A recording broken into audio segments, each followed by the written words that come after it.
पाकिस्तान एक ऐसा मुल्क है जहाँ पे बच्चों के साथ एक अनहेल्दी हद तक ऑब्सेशन है हमें, लेकिन उतना ही ये मुल्क पाकिस्तान बच्चों के लिए के हिसाब से महफूज नहीं है और हम बच्चों के मुस्तकबिल, उनके तहफ़्फ़ुज़ के हवाले से बहुत ही लापरवाह रहते हैं।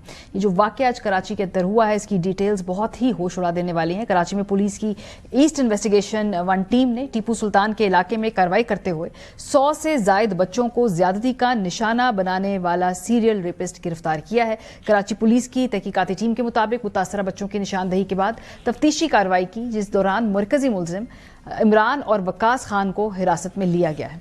पुलिस तहकीकाती टीम के मुताबिक केसेस की तहकीकात 2020 से 2025 के दौरान सामने आने वाली 7 शिकायत पर मरकूज थी और तमाम केसेस में एक ही मुलजिम का DNA सामने आया, जिससे तहकीकात करने वाली टीम भी चौंक गई। SP इन्वेस्टिगेशन उस्मान सदोज़ई के मुताबिक मुतासरा तमाम बच्चे 12 से 13 साल के हैं और एक केस में बच्चे के साथ 2 से ज़ायद अफराद ने ज्यादती की है। तमाम केसेस में फौरी तौर पर DNA टेस्ट किया गया और सबूतों की बुनियाद पर कार्रवाई अमल में लाई गई है। पुलिस का दावा है कि 3 केसेस में बच्चों ने मुलजिम इमरान को शिनाख्त कर लिया है, जबकि एक केस में बच्चे ने इमरान और साथी वकास खान को भी पहचाना है। मुलजिम एक बच्चे को साथी वकास के साथ सुरजानी भी ले गया था, जहां बच्चे ने शोर मचाया तो दोनों मुलजिमान मौके से फरार हो गए। पुलिस के मुताबिक सीरियल रेपिस्ट इमरान मंजूर कॉलोनी का रिहायशी है और पंक्चर लगाता है। इसने 6 साल में दर्जनों बच्चों से ज्यादती का इतराफ किया है। सीरियल रेपिस्ट इमरान ने तमाम बच्चों को मलीर नदी के करीब ले जाकर निशाना बनाया ज्यादती का। वो बच्चों को मोटरसाइकिल का लालच देकर साथ ले जाता था। तहकीकाती टीम के मुताबिक मरकजी मुलजिम के खिलाफ मुख्तलिफ थानों में कई मुकदमात दर्ज हैं। शक है कि मुलजिम ने कई बच्चों को बदफेली के बाद कत्ल भी कर दिया हो सकता है। बच्चों के साथ बदफेली करने वाला मुलजिम अदालत ने 3 रोजा जिस्मानी रिमांड पर पुलिस के हवाले कर दिया है। इस तरह के जब केसेस क्रैक होते हैं, उसके बाद हम देखते हैं कि तवील कानूनी जंग है और पाकिस्तान के अंदर वैसे ही ज्यादती केसेस का जो कन्विक्शन रेट है वो बहुत ही ज्यादा तशवीशनाक है, मायूस कुन है। लेकिन बच्चों के साथ जो ज्यादती केसेस हैं, इसमें सजा की शरह क्या है, आइए आपको बताते हैं। कन्विक्शन रेट जो है वो चाइल्ड अब्यूज केसेस में 1% से भी कम है और मैं आपके साथ ये पंजाब के कुछ डेटा है वो शेयर कर रही हूँ और इससे बढ़ के FIA की अपना डेटा भी आपके साथ में शेयर कर रही हूँ, जहाँ पे वो खुद कहते हैं कि बच्चों से ज्यादती के केसेस जो हैं वो असल में होते ज्यादा हैं, रिपोर्ट बहुत कम होते हैं। और जो उन्होंने सैंपल सेट दिया था वो 2022 का था, जिसमें उन्होंने कहा कि बच्चों के जिनसी इस्तेसाल के 20 लाख केसेस होने के बावजूद जो रिपोर्टिंग होती है वो सिर्फ 343 केसेस की होती है।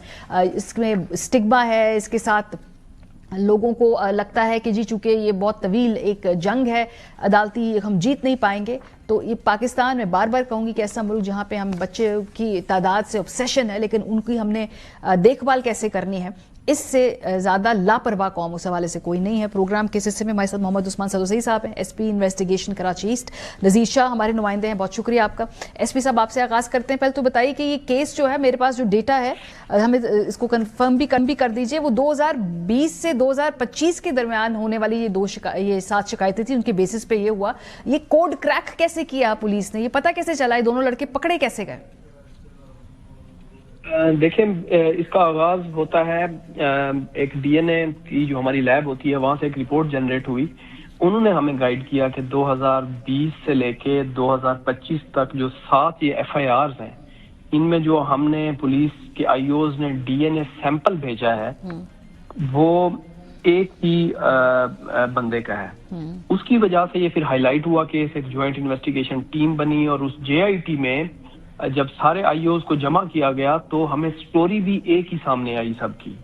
मतलब इसका पैटर्न इस तरह का एक सीरियल टाइप था कि ये 6 सालों से जो भी इसने वारदातें की वो शाम को 6 से रात 12 बजे तक करता था ये, और जो प्लेस ऑफ ऑफेंस थी मलीर नदी वो सेम थी। पैटर्न जो इसका था कि बच्चे को बाइक पे लेके जाना और फिर वापस छोड़ के जाना वो सेम था, और फिर बच्चों की एज भी ब्रैकेट 10 से 14 साल के दरमियान थी। तो फिर इन सारी चीजों को सामने रखते हुए हमने जियो फेंसिंग की, टेक्निकल एनालिसिस, ह्यूमन इंटेलिजेंस, इस पे काम करते हुए फिर हमने इन दोनों को गिरफ्तार किया। SP साहब, ये जो 2020 से 2025 के दरमियान की ये बात हो रही है ना, गुफ्तगू हो रही है सारी, इस दौरान बहुत सारे बच्चे जो है मासूम मजीद उनका शिकार बने हैं। सो कोई रेड फ्लैग नहीं आया, कोई वहां से आइडेंटिफाई नहीं किसी बच्चे ने किया या किसी वालिद ने किया उस इलाके में जहां ये रहता था, वहां कोई मशकूक एक्टिविटी नहीं थी? بالکل دیکھیں دس از ویری انفارچونیٹ کہ کوئی اس طرح کا کیسز بہت زیادہ ہوئے اور رپورٹ صرف 7 ہوئے. مطلب یہ 7 ہو گئے رپورٹ، اس وجہ سے یہ پکڑا گیا. ادروائز اس نے کچھ کیسز ہمیں خود بتائے ہیں جو کہ رپورٹ ہی نہیں ہوئے. مطلب ملٹیپل کیسز اس نے کنفیس کیے ہیں. جب ہم نے اس کا ریکارڈ چیک کیا تو ایسی کوئی ایف آئی آر ہی موجود نہیں جو یہ ساری ایکٹیویٹیز کرتا رہا ہے. اور یہ پورے کراچی میں کرتا رہا ہے. مطلب ہے تقریباً 5 ڈسٹرکٹ، 8 پولیس کے ڈسٹرکٹس ہیں کراچی میں، 5 ڈسٹرکٹس میں تو اس کی ایف آئی آرز ہمیں ملی ہیں. اور یہ جو وکٹمز ہیں ذرا ان کے بیک گراؤنڈ میں بتائیے، کے حوالے سے بتائیے کہ ان کی ایجز بھی اور یہ کس طرح کے علاقوں سے تعلق رکھتے ہیں. جو پچھلا کیس تھا اس میں بتایا گیا کہ وہ ان لوگوں کے بچے تھے جو صبح کام پہ چلے جایا کرتی تھی ماں اور باپ، اور ان کو نہیں پتا تھا کہ بچوں کے ویئر اباؤٹس کیا ہیں. یہ بچے ذرا تھوڑا ان کے بارے میں بتائیے جو وکٹمز ہیں. اچھا، یہ ان کی جو جینڈر پروفائلنگ سو فار یا ان کی ڈیموگرافک پروفائلنگ آپ کہہ رہے ہیں، اس میں ایج ان کی 10 سے 15 سال، middle class, lower middle class family سے بلانگ کرتے تھے، اور عام طور پہ یہ کھیل رہے ہوتے تھے باہر جب گلی میں ان اٹینڈڈ ہوتے تھے تو یہ تب ان کو ٹرک کرتا تھا کسی لالچ میں کہ میں آپ کو سائیکل لے کے دینا چاہتا ہوں یا آپ کو چکر لگوانا چاہتا ہوں، اور پھر ان کو لے کے جاتا تھا. اور کنوکشن ریٹ کی جو میں نے اس سے پہلے ذکر کیا، آپ نے مجھے خود بتایا کہ کیسز کئی زیادہ ہے، لوگ رپورٹ نہیں کرتے ہیں، تو پھر اب یہ عدالت میں معاملہ جائے گا تو وہ کنوکشن ریٹ بھی کم ہے. تو یہ ادھر سے آگے کیسے یقینی بنائیں گے کہ یہ کنوکٹ بھی ہوں؟ دیکھیں یہ ایک انفارچونیٹ پارٹ ہے کہ ابھی بھی مطلب ہے وی آر کانفیڈنٹ کہ شاید کیسز 100 سے بھی زیادہ ہوں، کیونکہ جو پیٹرن ایک بتا رہا ہے، لیکن کنفرمیشن ہمارے پاس ہارڈلی 10 سے 15 کیسز کی ہو رہی ہے. تو یہ ایک انفارچونیٹ پارٹ ہے کہ لوگ سامنے نہیں آ رہے. حالانکہ ہم نے کسی وکٹم کو ٹی وی کے سامنے نہیں بٹھایا، ہم نے کسی کا نام ڈسکلوز نہیں کیا. ہم چاہتے ہیں کہ لوگ آئیں، ہمیں بتائیں، اور پھر تاکہ اس کی کنوکشن کو ہم انشور کریں. لیکن اس کیس میں آئی ایم پریٹی شیور کہ ہم اس کو کنوکٹ کر پائیں گے، کیونکہ اس کا سائنٹیفک ایویڈنس بڑا اچھا کلیکٹ کر رہے ہیں ہم، اور اس کی آئی ڈی پریڈز ہوں گی، اور ادروائز جو بھی ایویڈنسز ہیں پولیس کی طرف سے یہ واٹر ٹائٹ کیس ہوگا. اینڈ آئی ایم شیور کہ امید میں کرتا ہوں کہ جوڈیشری کی طرف سے بھی اس میں ہمیں اسسٹنس ہوگی اور یہ کنوکٹ ہوگا. بہت شکریہ، بہت شکریہ. ہمارے ساتھ محمد عثمان صدو صاحب موجود تھے.